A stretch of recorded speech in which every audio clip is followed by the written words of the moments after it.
सभी को जय भीम। नमस्कार सभी को। तो आज हम उस चीज़ को पढ़ने वाले हैं जो हमारे समाज में हो चुका है। इसी प्रथा जो हमारे समाज में महिलाओं के साथ, हमारे भाइयों के साथ, हमारे बुजुर्गों को साथ सताया गया, किन किन चीज़ों से वो आज गुजर चुका है, तो उनको हम लोग आज जानेंगे इस वीडियो के माध्यम से। देखिए हम क्या पढ़ा रहे हैं आज, प्रथा। तो अगर आप कोई सोच रहे हैं कि प्रथा क्या होता है, तो प्रथा जो बहुत हज़ारों साल पहले किसी वजह से, किसी कारणवश से कोई ब्राह्मण, कोई लोग उसको बना दिया और उसी को हम लोग हज़ारों साल से फॉलो करते आ रहे हैं, तो उसको हम क्या कहेंगे, प्रथा। ठीक है, तो उसी का आज हम लोग मेन चीज़ है, जो मेन प्रथा है जिसकी वजह से महिलाओं, लड़की लोग, दलित लोग शोषित हुआ है, उसके बारे में हम लोग आज डिटेल से पढ़ने वाले हैं। ठीक है, चलिए तो देखते हैं। देखो सबसे एक नंबर में है डोला प्रथा।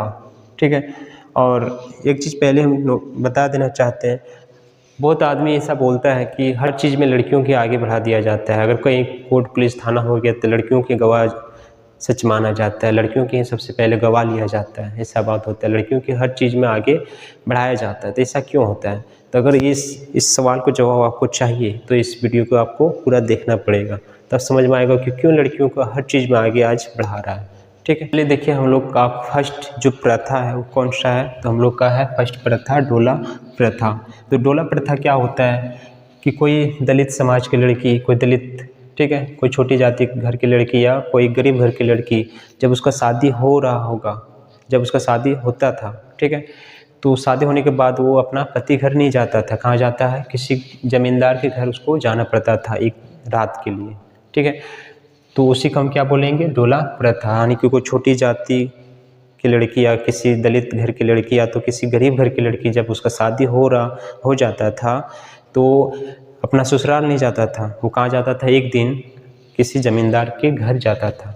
ठीक है, और एक कहाँ देखना सबसे ज़्यादा कहाँ पर देखने को मिल रहा था, तो हम लोग का बिहार में। ठीक है, तो ये हो गया हम लोग का डोला प्रथा। ठीक है, तो पहले ऐसा होता था, समझ में आ रहा है, इसी को हम क्या बोलेंगे, डोला प्रथा। डोली में बैठ के अपना दूल्हे के पास नहीं जाएगा, कहाँ जाएगा, वो किसी ज़मींदार के पास, जिसका पास पैसा हो, जिसका पास धन हो, जिसका पास दौलत हो, तो उसी के पास एक दिन उसको रुकना पड़ता था। और कितना अजीब बात है, उन लोग उस समय ये सब चीज़ मान भी लेता था। क्यों मान लेता था? क्योंकि ये प्रथा बन चुका था हज़ारों साल से। ठीक है, तो फर्स्ट नंबर आप लोग का समझ में आया होगा। ठीक है, दूसरा, चलो देखिए दूसरा नंबर में क्या है, शुद्धिकरण प्रथा। शुद्धिकरण प्रथा भी क्या होता था, ये भी लड़कियों के साथ होता था। ठीक है, चाहे कोई दलित हो, चाहे कोई छोटी जात की लड़की हो, चाहे कोई गरीब घर की लड़की हो, तो जब उसका शादी होता था तो शादी होने के बाद अपना पति घर नहीं जाएगा, कहाँ जाएगा, इन ब्राह्मण लोग के घर। वो भी कितना दिन, 3 दिनों तक वहाँ पर रुकना पड़ता था। और उसी के साथ उसका साथ शोषण, अत्याचार, बलात्कार होता था। समझ में आ रहा है? तो ये भी क्या हो गया हम लोग का, उसी को क्या बोलेंगे, शुद्धिकरण प्रथा। और नाम भी देखो ना, ब्राह्मण लोग कितना अजीब दिया, शुद्धिकरण प्रथा। शुद्धिकरण प्रथा के नाम पर उसका साथ सताया जाता था, उसको वहाँ पर उसको साथ बलात्कार किया जाता था, वहाँ पर उसका साथ शोषण किया जाता था। ठीक है, वो भी कितना दिन के लिए, 3 दिनों तक। ये होता था ये होता है हमारा देश का, ब्राह्मण लोग का पावर। समझ में आ रहा है? तो देख रहे हैं किस, तो आप लोग को समझ में आ रहा है कि ब्राह्मण कब से इन छोटी जातों में दलित लोगों के साथ अत्याचार कर रहा हो। बात समझ में आ रही है? किस तरह हम लोग का फंसा करके, किस तरह हम लोग का धर्म की आड़ पर शोषण करते आ रहा है। ठीक है, कितना दिन, 3 दिन तक ब्राह्मण के घर में रहना पड़ता था, और नाम दे दिया शुद्धिकरण। बोल हम उसको शुद्ध करते हैं, लेकिन शुद्ध के नाम पर उसको क्या उसका साथ शोषण किया जाता था, उसका साथ अत्याचार किया जाता था, उसका साथ बलात्कार किया जाता था। और हमारा समाज में ये लोग सब बहुत अच्छा मानते थे, कितना अच्छा है, उसको शुद्ध कर दिया जाता था। पता नहीं उस समय का लोग में क्या था, क्या समझ में आ रहा था, कुछ पता नहीं चलता था। ठीक है, चलिए देखिए आगे तीसरा नंबर में। तीसरा है सती प्रथा। सती प्रथा हम उसको बोलेंगे कि किसी का पति का डेथ हो गया तो उस पति के साथ उस पत्नी को जिंदा जला दिया जाना है, उसको क्या बोलता था, सती प्रथा। और ये बहुत प्रचलित था पूरा भारत में, और सबसे ज़्यादा कोलकाता में देखा गया था, जहाँ पर एक जब, और उसी में क्या था, इसका विरोध कौन किया था, राजा राम मोहन राय। ठीक है, जब वो छोटा था, सब लगभग 8, 9, 10 साल के, तब उसका भाई का डेथ हो चुका था, बड़ा भैया था जो डेथ हो चुका था। तो जब उसका बड़ा भैया डेथ हो गया तो उसका चिता में जब जलाने के लिए गया, तो अब उसने देखा कि अब जो उसका भाभी था उसको पूरा बढ़िया से सजा धजा कर उसको भी ज़बरदस्ती पकड़ करके ला रहा है, ठीक है। और जब उसने देखा कि उसको पूछा कि पापा इसको क्यों ले जा रहा है भाभी को ज़बरदस्ती, तब उसका पापा बताया कि ऐसा ऐसा होता है। तो उसी दिन से उसने ये कसम खाया था कि हम इस प्रथा को यानी सती प्रथा को ख़त्म करेंगे, ठीक है। कौन? राजा राम मोहन राय, ठीक है।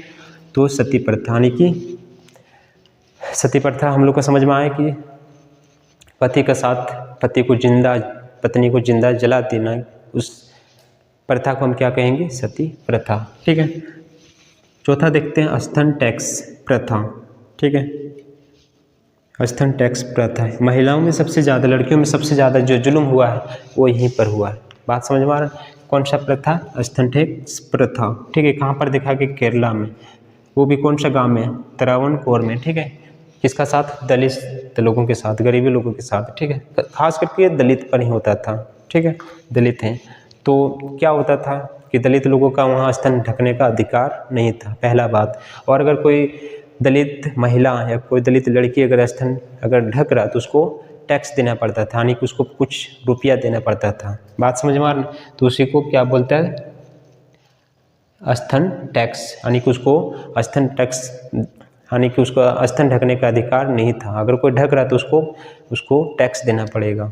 तो वहीं पर एक लड़की था, एक महिला ही था, ठीक है। नाम था नगीला, जिसने क्या किया था, जब टैक्स मांगने आया तो उसने क्या किया, अपना स्तन काट कर उसको दे दिया। और जब स्तन काट दिया तो वो तड़प तड़प कर वो मर गया। और उसी दिन से वो वहाँ का ये विरोध होने लगा, ठीक है। और धीरे धीरे ये प्रथा खत्म हो गया, ठीक है। तो अभी भी अगर आप केरला जाएंगे तो वहाँ पर कभी अगर पूरा घूमेंगे एरिया तो आपको देखने को मिल जाएगा कि एक महिला अपना स्तन काट करके हाथ में दे रहा है। समझ में आ रहा है? तो आप लोग अगर कभी जाएंगे केरला तो आपको वहाँ पर ये देखने को मिल जाएगा, ठीक है। 5वां नंबर है बाल विवाह प्रथा। ये तो हम लोग सब लोग जानते हैं कि छोटी उम्र में लड़कियों को क्या कर देता है, शादी कर देता है। अभी भी पूरा भारत में, झारखंड में, हम झारखंड में रहते तो हम लोग को पता है, हम लोग के गाँव में भी ऐसा होता है कि उसको 18 साल हुआ नहीं, 12-13 साल में उसको शादी कर देता है, ठीक है। तो क्या जानेंगे ज़िंदगी के बारे में, क्या समझेंगे पूरा दुनिया के बारे में? क्या वो खुद तो विकसित हुआ नहीं, ना तो उसका समझ विकसित है, ना तो उसका अपना शरीर विकसित है, और शादी हो गया फिर बच्चा हो गया तो उसका शरीर कभी विकसित बढ़िया से स्वस्थ नहीं रह पाएगा। तो ये भी था बाल विवाह प्रथा, ठीक है। समझ में आए होंगे ये ला। छठा है विधवा विवाह प्रथा। ये क्या होता था, यानी कोई महिला का पति डेथ हो चुका है तो अब वो दूसरा शादी नहीं कर सकता।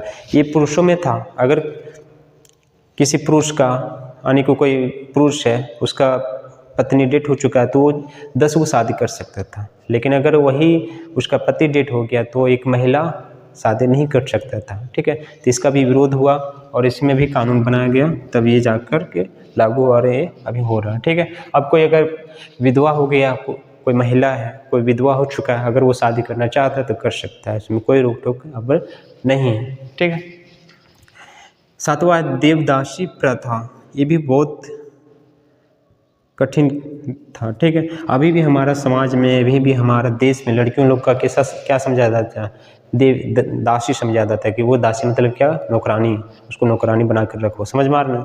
और देवदासी ये भी ये जो प्रथा चलाया था कौन चलाया था? तो ये भी ब्राह्मण लोग चलाया था। समझ मारना। ब्राह्मण लोग का ये भी हिस्सा था कि खास करके लड़कियों लोग का, कि उसको घर से बाहर निकलना नहीं देना चाहिए, उसको कुछ पढ़ाई लिखाई के बारे में सीखना नहीं देना चाहिए, उसको बाहर में कुछ सिखाना। समझ मारना। उसको यानी कि घर के अंदर में उसका काम क्या था? बस घर में जो घर के अंदर में रहना उसको। समझ मारना। और घर के अंदर भी किससे रहना है? एक नौकरानी की तरह। बात समझ मारना। एक नौकरानी की तरह उसको रखा जाता था। उसी को प्रथा हम क्या कहेंगे? देवदासी प्रथा।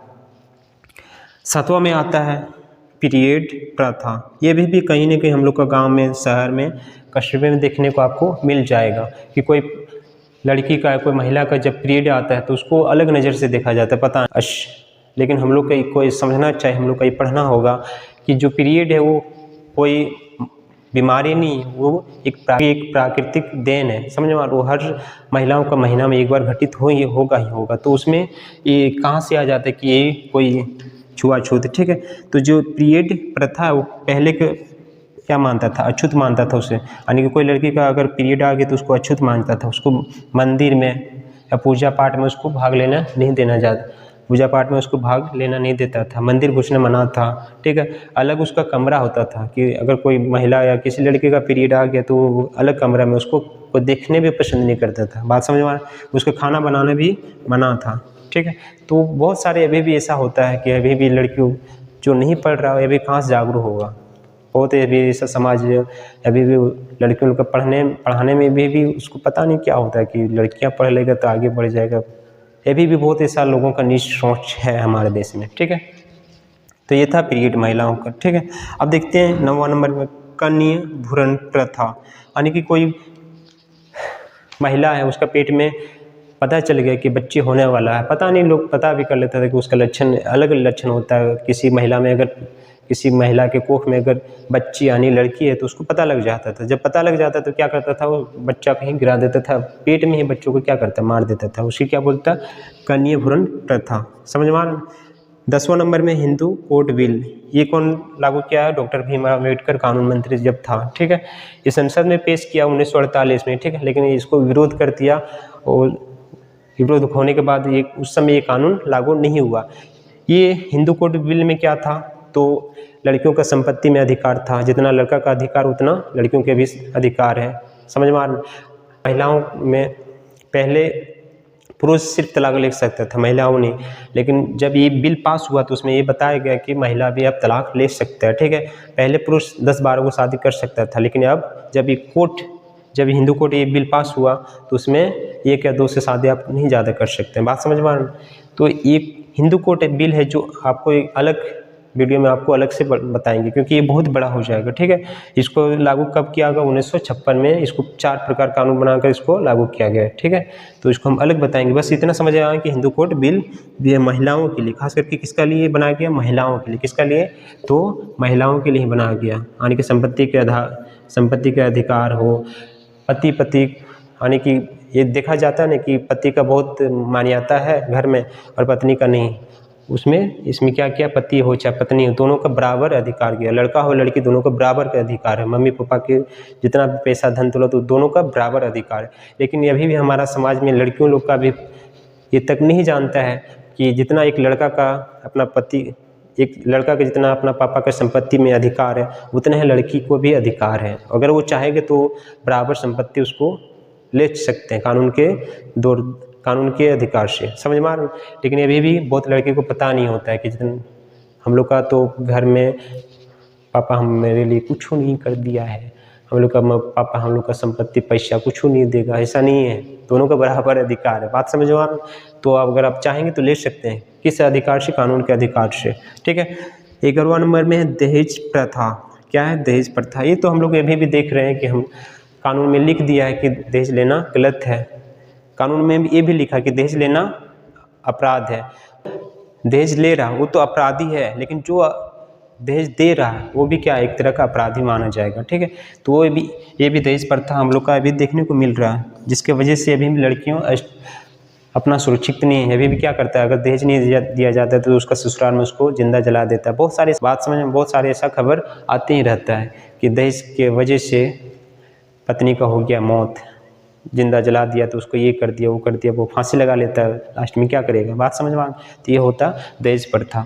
तो अब हम शुरू में एक सवाल किए थे कि महिलाओं का आगे क्यों रखा जाता है, आप लोग का समझ में आ गया होगा क्यों रखा जाता है, क्योंकि उसने बहुत हजारों साल से उसको दबा कर रखा जाता है। इसलिए अब जब कानून बना गया तो उस कानून में लिखित किया गया कि चाहे गवाही हो चाहे कुछ भी हो तो सबसे पहले किसका सुनवाई लेगा, महिलाओं के लेगा सुनवाई, किसका लेगा, लड़कियों का सुनवाई लेगा, बात समझ में आ रहा है। क्यों, क्योंकि उसने हजारों साल तक ये क्या हुआ, उसको हजारों साल से शोषित किया गया, और ये सबसे ज़्यादा शोषित करने वाला कौन था, तो ब्राह्मण समाज के लोग, ठीक है।